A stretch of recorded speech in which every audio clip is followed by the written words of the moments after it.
For the Eastern Conference Finals, Okay, we got the Celtics and Cavs. How do you guys see that series playing out? I feel like it could be pretty interesting because although the Celtics have proven to be quite flawed in round one, they lose both games at home to a great, like both games at home to an 8. I feel like they've proven to be flawed, but they've come back now. This Wizard series, they've earned it, and I feel like they're on a little roll right now. I feel like you just have to respect them to win at least one game because that Boston crowd is tough to win.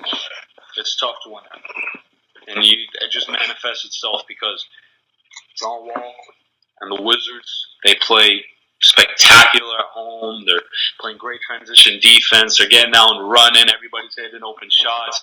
And then as soon as you get to that TD Garden crowd, it's tough. It's tough to win. So I feel like the Celtics could win one game at home because I feel like Al Horford will cause a little bit of problems because Tristan Thompson will probably be guarding him. I feel like Al Horford could cause some problems, not necessarily scoring or maybe rebounding, but just playmaking. I think one of these games, or over a stretch of like 3 games in these playoffs, he had like 26 assists. So I feel like Al Horford's playmaking, and then of course the spectacular play of Isaiah Thomas, and if Avery Bradley shows up like that again, I feel like they can win 1, maybe 2 games, but ultimately, I mean, there's not much to discuss in my opinion. I feel like just the greatness of LeBron James will just overpower the Celtics. And if you look at these playoffs, Kyrie Irving had a couple bad games, and you wouldn't even notice because they've just been dominating, right? So I feel like Avery Bradley will have his effect on Kyrie Irving, which will increase their chances of winning 1 or 2 games. But I feel like in the end, it'll just be Cavs. I'll say Cavs in 5.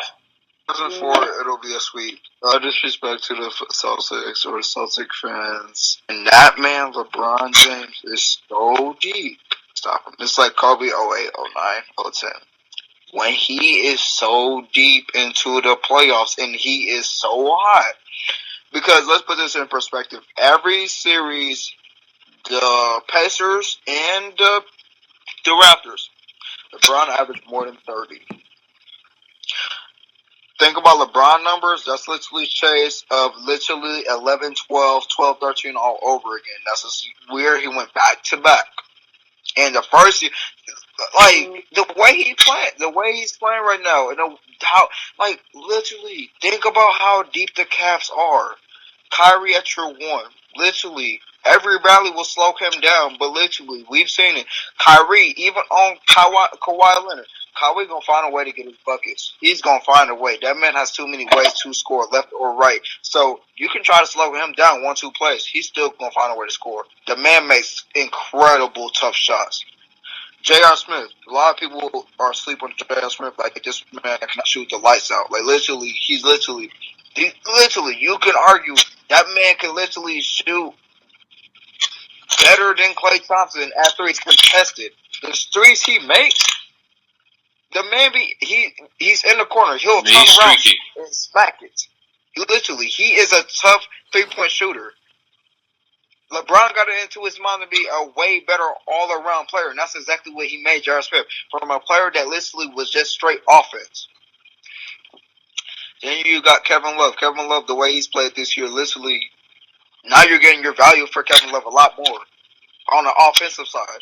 He's playing well, a lot better at offense than Tristan Thompson. All you got to ask for him, do the same things that's got you that first championship, and literally, reason why he's getting his max money. I remember a lot of people arguing talking about he's not worth max money. The hell? That man he's literally your Draymond Green, your DeAndre Jordan. He's gonna get you your boards, and literally he can score. And it's like he scores on purpose. Like, I mean, he scores on accident. Like, literally, the way he scores, he does them little 10, 15 foot floaters, or he'll dunk. He'll put backs, like, he'll do it all for you. Then look at the Cavs bench. Yeah, I'd rather someone over Kevin Love, but he's still a good player. But yeah, but still. Look at the Cavs bench. He's still a good player. Still a very good player. 3-point shooter. Deadly. Richard Jefferson. Scrappy. He'll do anything for you. Not straight honesty. He'll do anything for you. Kyle Korver. Bam. There goes another 3-point shooter. Darren Williams. There goes your backup point guard. Yeah, he can like play. This team is so. Just, a lot of people are not realizing that, and then you're literally. They're not stacked with they're not stacked like with the talent of obviously the Golden State Warriors, but they are deep, and I feel like. Well, let's argue that. I feel like if they had Andrew Bogut, it would be even more dangerous. Yeah, just having a guy coming off the bench who can sustain rim protection. I feel like they are very deep. Well, but the reason I like the Celtics winning 1 or 2 is because did you see John Wall had 18 points tonight on 8 of 23 shooting. John Wall's not Kyrie Irving. Why is that? Why is that? He's not Kyrie. Because he's not Kyrie Irving. John Wall is not that. You don't even try to compare that. John Wall is not Kyrie Irving. In terms of offense, John Wall is not the offensive player Kyrie Irving is, and everybody knows that. John Wall, literally, that jumper is inconsistent. Kyrie Irving's jumper is not inconsistent. John Wall has 25 points a game in this regular season. You're acting like he's a scrub, but anyway, I'm just talking about these guys are Kyrie Irving. My point is that Marcus Smart and Bradley are great defenders, and that they could cause Kyrie Irving trouble. And if you remember that the first time they played in TD Garden, who was it that clamped up Kyrie Irving on that last shot, and ultimately they lost that game where it ended with LeBron passing to Darren Williams? Do you remember that play? That was Avery Bradley clamping up Kyrie Irving on a play he would have easily made. I just feel like these guys can look. You can't stop a great player. You can't stop a great player, but you can make it tough for him. You can make him work. You can make him shoot poorly, just like they've showed they can do with other point guards. What happened the second time they went to? These guys. What happened the second time they went to Boston? What happened the second time they went to Boston? They killed them. What happened the second time they went to Boston? Literally. I just answered your question. They're locked in. There's I'm being for real. He's too locked in. He's too locked in. Yeah, I'm not talking about LeBron. I'm talking about Kyrie Irving and his matchup with Marcus Smart and Avery Bradley. No one's arguing LeBron, man. There's a final way to get Kyrie Irving the ball and he'll score. I'm telling you that now. They're all locked in. That whole Cavs team is locked in. They haven't played literally in 2 weeks. 2 weeks. All they have been doing is training for this series.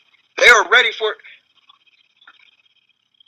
I'm not doubting that. I'm just saying you can't disrespect the Celtics team. Because Avery Bradley's first team all defense. Marcus Smart, you could argue he's third team all defense. These guys are going to make this guy work, which is why I'll give him 1 game. I'm not saying they'll beat the Cavs. You're acting like I'm saying they're going to beat the Cavs. I'm saying they'll get 1 game just because of that defense.